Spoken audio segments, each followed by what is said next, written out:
All right. Well, good morning. Welcome to Wake Up in the Word. I'm joining you this morning from South Carolina, but I'm about to be on the road. That's why my coffee is in a to-go cup today.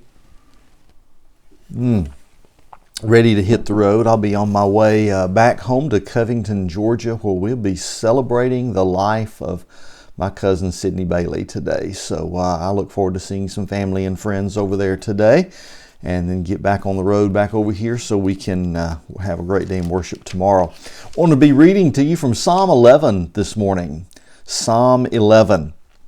I know I'm a little bit early for some of you. That's because I've got to hit the road. But also I want to talk about some things that are going on in the world today that I think really apply when we look at this psalm. This is from the director of music. It's a psalm of David, and it starts like this. In the Lord I take refuge. How then can you say to me, flee like a bird to your mountain? For look, the wicked bend their bows. They set their arrows against the strings to shoot from the shadows at the upright in heart. When the foundations are being destroyed, what can the righteous do? Verse 4. The Lord is in his holy temple. The Lord is on his heavenly throne. He observes the sons of men. His eyes examine them. The Lord examines the righteous. But the wicked and those who love violence, his soul hates. On the wicked he will rain fiery coals and burning sulfur. A scorching wind will be their lot. For the Lord is righteous. He loves justice. Upright men will see his face. This is one of those psalms that cries out for justice in a time when the wicked and the oppressor is standing up to attack, in this case, perhaps David and his fleeing army, or other folks that are supportive of the Lord, worshiping the Lord, but are being attacked by those who are on the other side. I think it's interesting today that depending on which news source you look at, we would not understand exactly what's going on in the Middle East. Benjamin Netanyahu from Israel has warned that the nation of Turkey is starting an invasion of ethnic cleansing against the Kurdish population. Now, you and I, you're just sitting over here in the Midlands of South Carolina or Georgia, wherever you are. We don't necessarily know a thing about the Kurds and who are the Kurdish peoples.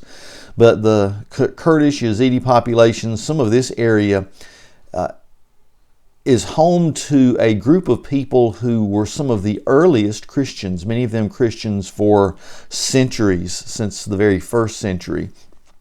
And what's amazing is that they've been under constant attack through the centuries by those who want to subjugate them and utterly destroy them.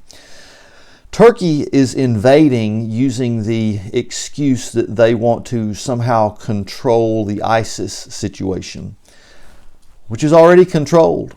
ISIS prisoners are in jail, being kept by the Kurds.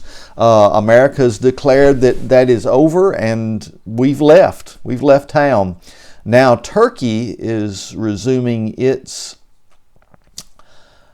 shall we say, I'm being careful how I'm putting this morning, its objective to become an Islamic powerhouse state, very much like the old Ottoman Empire was once again.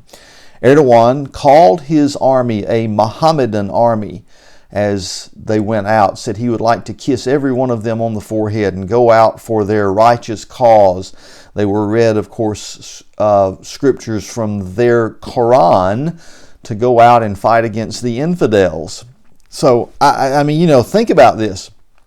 And as it's taking place, Erdogan yesterday stood in front of a large crowd of lawmakers and expressed his concern at Europe. Europe saying, hey, no, stop this. You can't go in there with another genocidal attack against the Kurds. And he warned Europe against any action toward them. He says, if you do act toward us, sanction us, or something else, we are going to expel 3.5 million Syrian refugees toward the west.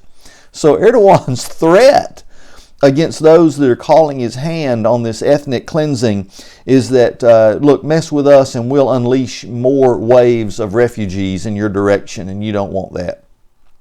So, folks, the unrighteous are screaming, they are fighting, they are arming themselves to do what you and I would understand is wicked, is wrong, and yet will the world stand against them? You know, our own president, sometimes Donald Trump does things I really like. Sometimes he does some things I don't like. You know, right now he has said, oh, well, hey, you know, if they do things against the Kurds they're not supposed to, we can destroy Turkey economically. Yeah, it doesn't seem to be stemming the tide right now. Meanwhile, Moscow doesn't seem to care as long as they can maintain control in Syria, prop up their puppet government in Damascus. What does all this have to do with the Bible? Remember the key nations that are lining up to be a part of an invasion predicted by an old prophet named Ezekiel. In Ezekiel 38 and 39 include a coalition of nations that never before cooperated until the 21st century. Those three nations are Turkey, Russia, and Persia, or what we would call modern day Iran.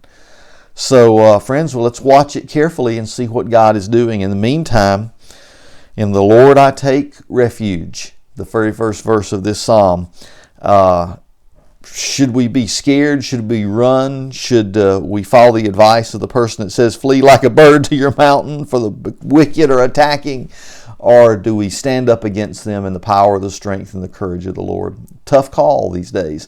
So pray for the people of the Middle East. Pray for the peace of Jerusalem, and pray for these Kurdish fighters, as they have been very supportive of the United States and they've been our allies. Are we going to just watch them get massacred, or will we stand up and support them? We will see.